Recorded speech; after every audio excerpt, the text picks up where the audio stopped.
last week. Really appreciated the way the guys fought and battled and played really well in the fourth quarter after having a lead and then losing the lead.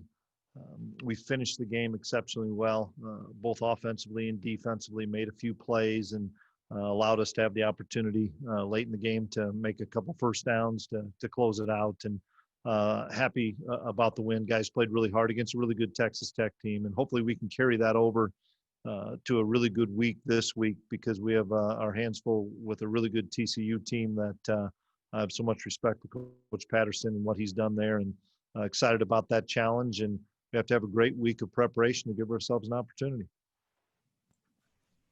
Get started with Kellis. Hey, Chris, how do you plan on handling quarterback reps in practice this week? Well, yesterday we didn't practice Skylar. He just took all the mental reps yesterday, and we practiced Will and Nick were the main ones today. Our hope is that Skylar can take some of the reps today. We'll find out how much he can take, but we hope he can take a few, and then obviously increase it more on Wednesday if he's available. And that's obviously going to be contingent upon what he can do today and tomorrow.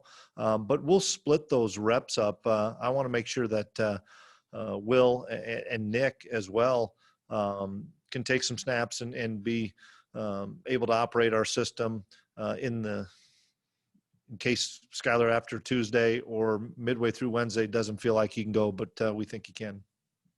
And if you could go back a few months for me with these next two questions, what is it that impressed you so much about Will Howard as a high school football player that made you think he had this kind of potential?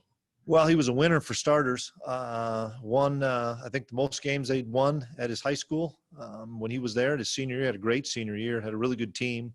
And just throughout the process, just getting to know him, Coach Klein getting to know him, myself, Coach Mess, just was the right fit for what we were doing offensively from a personality standpoint, as well as from a skill set standpoint. And obviously we didn't have him much in the summertime or the spring, but did all the little things right to try to learn the offense and had a really good fall camp. So we're excited about his progress. And can you tell me the story of how you found out about Deuce Vaughn and managed to go down there and recruit him to Kansas State when there's so many other schools around there?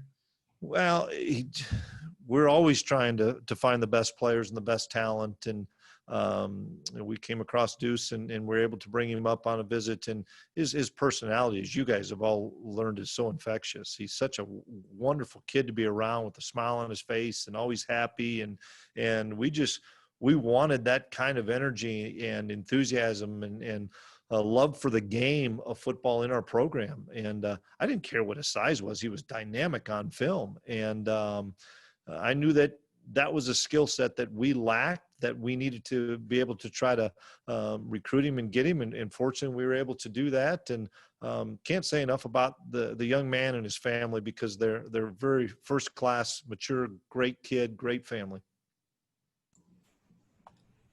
John? Yeah, Chris, after going through the film of what Will did in the game on Saturday, just what did you like the most and what needs to be cleaned up the most for him? Well, in the fact that he didn't take as many reps last week, and then to come in and operate some things, I thought he operated really well. He had a couple of balls that he probably would like to have back that we could bring down a little bit, that maybe some anxiety and nerves. But I think the thing that tells you everything you need to know about what we felt of Will Howard was, I don't know, there's 2.5 minutes left or so, 3 minutes, somewhere in there, and we have a 3rd and 4 or 5, and we could easily run the football and say, defense, go win it, and we throw it, and Sebastian makes a nice play to create the first down. And then we have that situation again where it's 3rd and 4. They have no timeouts left. We get a first down. In essence, the game is over. We can easily run the football and say, defense, go stop them. But we say, no, we're going to put it in your hands, Will. And he made a nice check at the line of scrimmage. Deuce got open and he delivered a strike. And that tells you all you need to know about the confidence that we as a coaching staff and the players have in Will Howard. Yeah, how much of the playbook would you say is open to him when he's in there? It's all open. Yeah, we won't change anything. Appreciate it. You bet. Derek? Yeah, Coach, I know that normally you'd probably like to have the conversations later, but do you have to have conversations with those seniors about possibly taking that free year just because of the recruiting implications it could have? Yeah, we have not had those conversations as of right now. I don't think it's fair to have those conversations right now, just because you don't know whether it's COVID, whether it's an injury, whether it's a great season, whether it's not as good a season.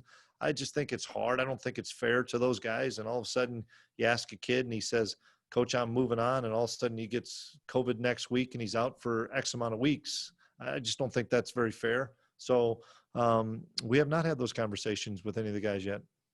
And you gave an update on a lot of the guys yesterday that were dealing with some injuries. The one you didn't is Justin Gardner. What's it kind of look at like for him? He practiced yesterday, so we and it was limited, but he practiced enough that we feel he'll be good to go. Thank you. Fitz. Yeah, Coach, talking about the quarterbacks, we kind of forgot to mention the offensive line. How did you rate the offensive line coming out of that game?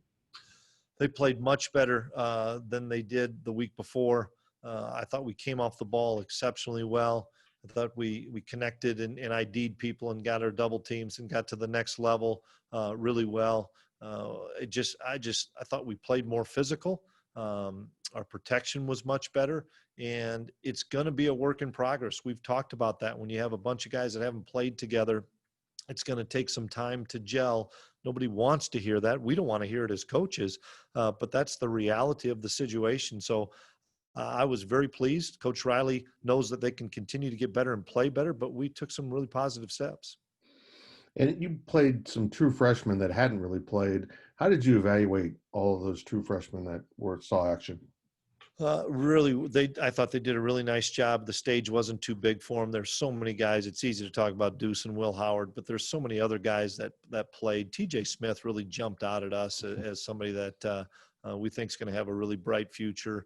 It played some safety for us, and there were some other guys as well. But Carver Willis played some left tackle in the Big 12 as a true freshman, and that's pretty cool to have a freshman playing left tackle for you. So there's a number of guys. There's other ones that played as well. So we're excited about this class.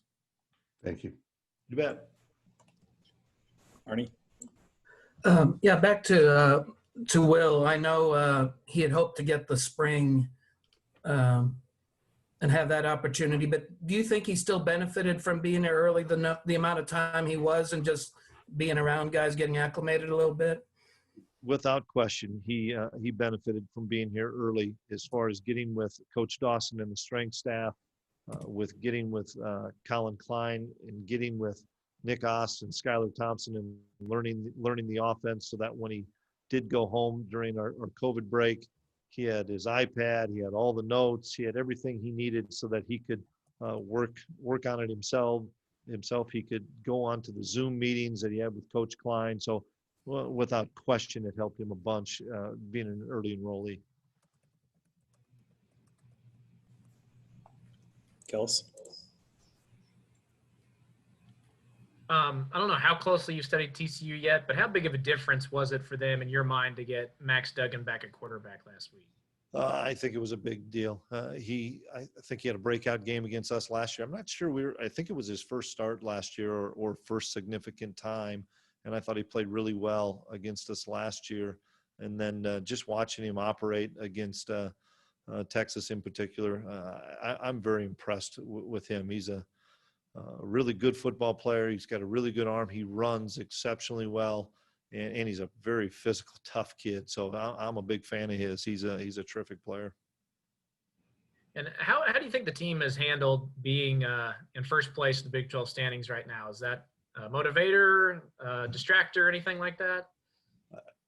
We've played 2 games, so I don't even know what the standings are. I know we've won both of them, so we can't be in last. But I don't think anybody. I don't think anybody pays attention. We've played 2 games in this league, and it's a great league, and it's never been brought up. So I would appreciate if we didn't bring it up to the guys. John.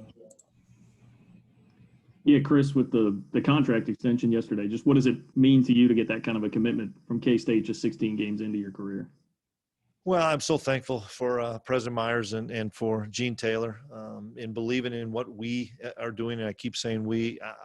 I'm in this position because of what our players have done, because of what our coaches have done, because of what our administration, our support staff. It's a collective effort by everybody, and I'm grateful. I'm thankful. My family and I love it here in Manhattan. We love the people we work with and work for. But the credit needs to really go to the players and the assistant coaches for giving us an opportunity to lay the foundation and continue what we want to do on top of the great things that Coach did here. You get any kind of chance to celebrate when that gets finalized, happens in season? No, you don't. There's every day such a grind, which is fun. And I told the guys after the game that we're going to grind out wins, but there's not a group in America I'd rather grind with than our football team, because they know it. They love to grind. Appreciate it, Chris. You bet. Fitz? Coach, looking at TCU's defense, they were really physical. They've always been physical, but they were physical and with Texas quite a bit. What are your thoughts on how Gary Patterson's defense defends? Well, all you do is mention the name Gary Patterson in defense, and you know it's going to be a terrific defense. He's one of the best in the country and always has been. And they play really fast. They don't read and react. They're penetrating. They're upfield. They're going to pressure you. They're going to play man coverage. They're going to not let you get off the line of scrimmage. They're going to hit you. They're a really good defense that I know that Gary is probably frustrated like I am as a defensive coach when you give up some explosive plays, because that's the thing that you try to prevent is the explosive play.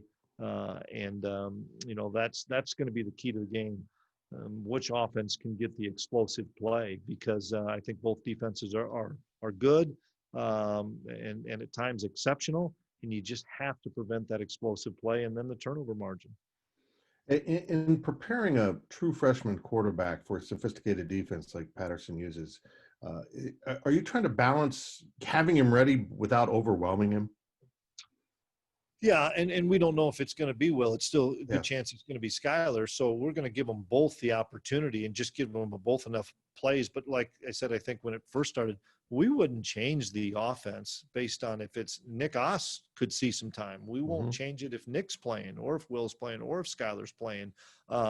It's just getting the pictures and the looks to those three guys to make sure that they understand, okay, this is a pressure look. This is a coverage look. This is a rolled coverage. What is this picture? And so that's the challenge for Coach Klein, Coach Mess. But I think the players are ready for the challenge as far as those quarterbacks. They spend an awful lot of time watching film with each other and picking each other's brains. Thank you. You bet. David? Hey, Chris, just going back to your contract real quick. I know you don't really get to pick when these things happen, and I'm sure you're delighted to sign it. But I know, given your sensitivity to everything going on in the world right now and taking a pay cut yourself earlier this year, were you concerned at all about the optics of it and kind of the challenge that the university is going through financially right now? Absolutely. And I know that we were working on this contract in January and February, I believe, and we was close to being done in February or right before the pandemic. I know pretty much a lot of it was done at that time, and then obviously when the pandemic hit, then we kind of stopped everything. But then when we started playing football here, I know that it kind of started back up with Kansas State and representation that I have, and it really, for me, it starts in 2021 where we still having our reduction of pay in this fiscal year. And the timing is not good all the time, and there's never a good time, but I just appreciate the faith and Gene Taylor has in me and the President Myers has, and there's also a big piece to this in recruiting, and that's something that I know from recruiting, not only the players that aren't here, but the players that are here, that they know that there's a commitment to our staff for the long haul and for the future. Thanks. Kellis? I feel like we've asked this every week, but now that you've had him for 3 whole games, how much of an impact has Briley Moore and his pass catching ability added to the offense? It's fun to watch. You know, he's nothing surprises me that Briley Moore does at all, other than when he got caught going into the end zone. That's one thing I did get on him a little bit for, but nothing surprises me. The kid's so talented, and he works so hard, and he's got the right attitude and the mindset.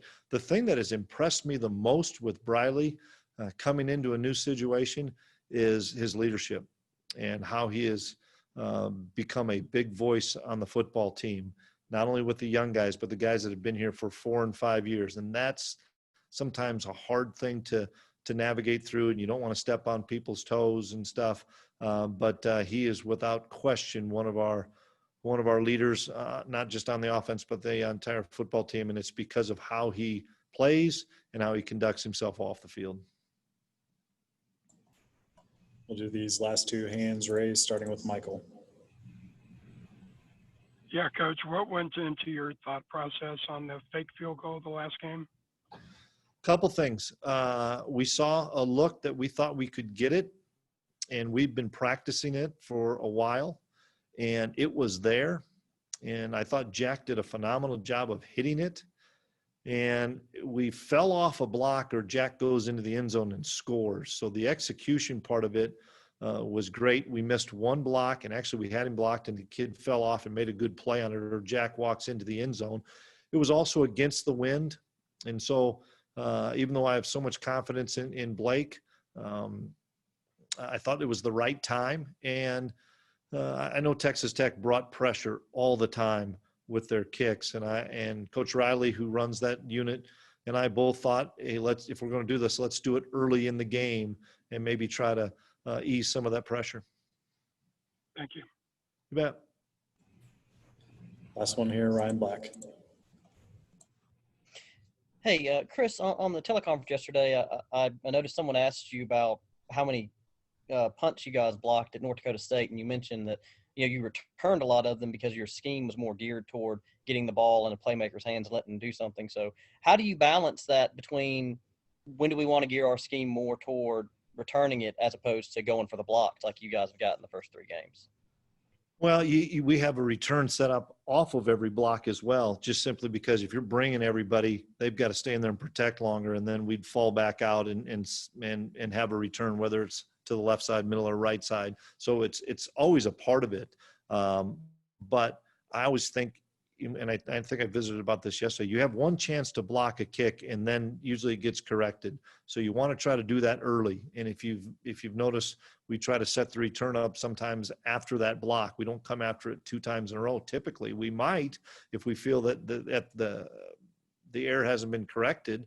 We also have a really good returner in Phillip Brooks, and it's no different than if you can run the football, you have a better chance with play action. If you can block a punch, you have a better chance to return one because people have to stay in there to protect longer. So for us, it's a great sign. I'm more excited about the fact that 3 different players have blocked the kick because they were calling out, Texas Tech was calling out where AJ was at.